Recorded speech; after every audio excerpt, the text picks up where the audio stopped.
In this video, we'll take a look at a couple different ways that you can blur inside of Photoshop, and there's a lot of different ways you can actually blur. I'm just going to go over a couple of them so you know where to find them, but we can do basic blurs, we can make the image slightly blurred, we can cause motion blurs, we can do a lot of different things. So if you go to the top and you click on Filter, you have Blur and Blur Gallery, and we'll look at both of these real quick. So for blur, basically we have some basic blurs that we can apply here. So we can do just a regular blur, and you might not notice it, but it just slightly blurs the image for us.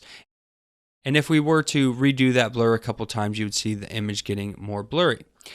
We can also do some more fine adjustments like a Gaussian blur. This is a pretty common, popular one that you see, where when you click on that, you have the options to actually adjust how much you want to blur inside of this image. Now, this works really great with an image like this. Say I was working on a project or I'm doing a course and I have personal information that I don't want anyone to read in this image, such as on this invoice, I have my address and phone number. I can make a selection, so I'm just going to do a big selection so that you can see it here, and then I can do a Gaussian blur and it'll blur out that information for me so that no one can see that piece of information. So I'll hit OK, and this looks really sloppy, but you can see what it looks like. It down here has blurred out that piece of that document so that no one can see that.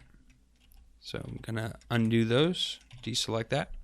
We'll take a look at some other blurs. So here we have lens blurs, we have a motion blur, we have a radial blur, so it'll actually blur from the inside out. It doesn't have a preview function. It just takes a minute. I did a lot, so that is way too much, but basically you can do a radial type blur. We have a shape blur, a smart blur, and surface blurs. So a lot of different blurs that you can choose directly from here.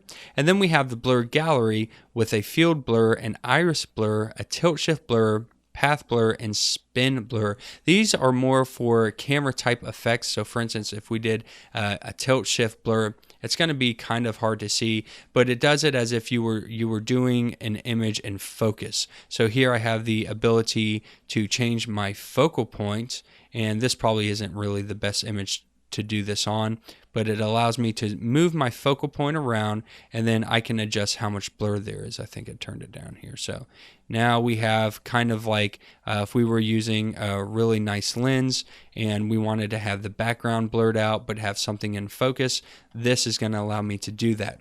Now when I selected this option, it brought up the blur gallery for me.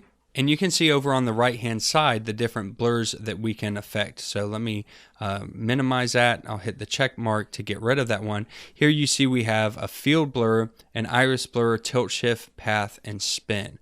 So if we click on any of these and highlight them, they will go ahead and take effect, and then you can come down here and adjust them appropriately. So this is just a regular field blur, 15%, and we can adjust how much is going on. Then we have an iris blur that we can apply.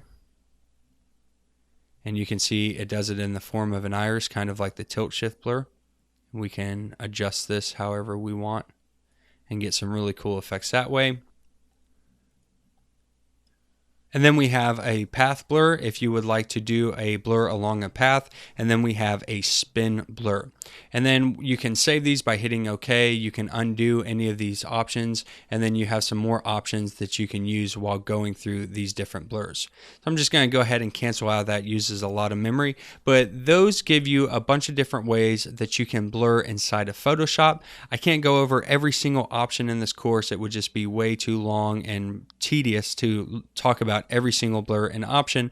But of course, if you check out Photoshop's website, they go in major detail on all these different blurs, and you can go there and see how they all work.